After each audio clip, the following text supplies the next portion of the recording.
नाशिकच्या आरोग्य विभागात मोठी खळबळ माजली आहे। कोरोना काळात जिल्हा रुग्णालयात कोट्यवधींची फसवणूक झाली आहे। सरकारची कोट्यवधींची फसवणूक झाल्याचं समोर आलंय।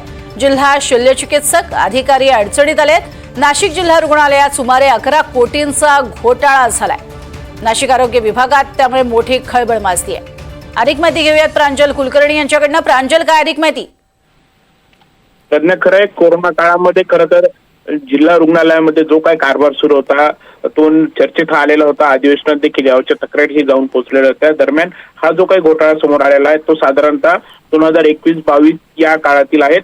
ECRP 2 अंतर्गत नाशिक जिल्हा रुग्णालयामध्ये 30 तर मालेगावातील सामान्य रुग्णालयामध्ये 10 खाटांचे मॉड्युलर ICU तयार करण्याचा निर्णय हा घेण्यात आलेला होता आणि ही सर्व निविदा प्रक्रिया राबवून ठाण्याच्या क्रेनोव्हेटिव्ह पॉवरटेक प्रायव्हेट लिमिटेड म्हणजे CPPL या कंपनीकडे ही जबाबदारी देण्यात आलेली होती। मात्र या निविदा प्रक्रियेमध्ये अनेक तक्रारी ह्या प्राप्त झालेल्या होत्या। आरोग्य सेवा तसेच अभियान संचालकांच्या आयुक्तांनी याबाबत आक्षेप देखील घेतलेला होता। राज्य स्तरावरून कोणतीही मान्यता न घेताच हे काम हे सुरू करण्यात आले होते, त्यामुळे हे थांबवण्याचे देखील निर्देश देण्यात आलेले होते। तत्कालीन जिल्हा शल्यचिकित्सक जे होते नाशिकचे, त्यांनी 6,74,00,000चा सुधारित प्रस्ताव देखील मान्यतेसाठी राज्य स्तरावर पाठवला होता।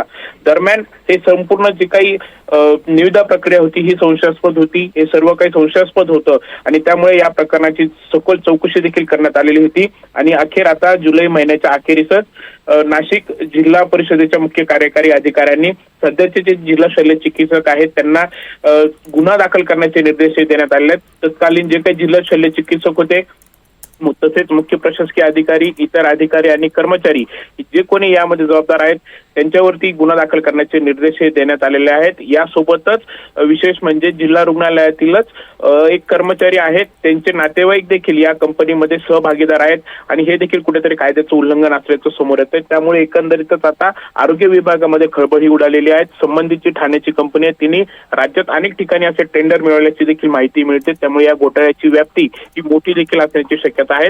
दरम्यान याबाबत आता गुन्हा तर दाखल करायला सांगितले आहेत, मात्र यामध्ये आता कोण कोण सहभागी आहेत, हा घोटाळा नक्की किती मोठा आहे हे पाहणं महत्त्वाचं ठरेल।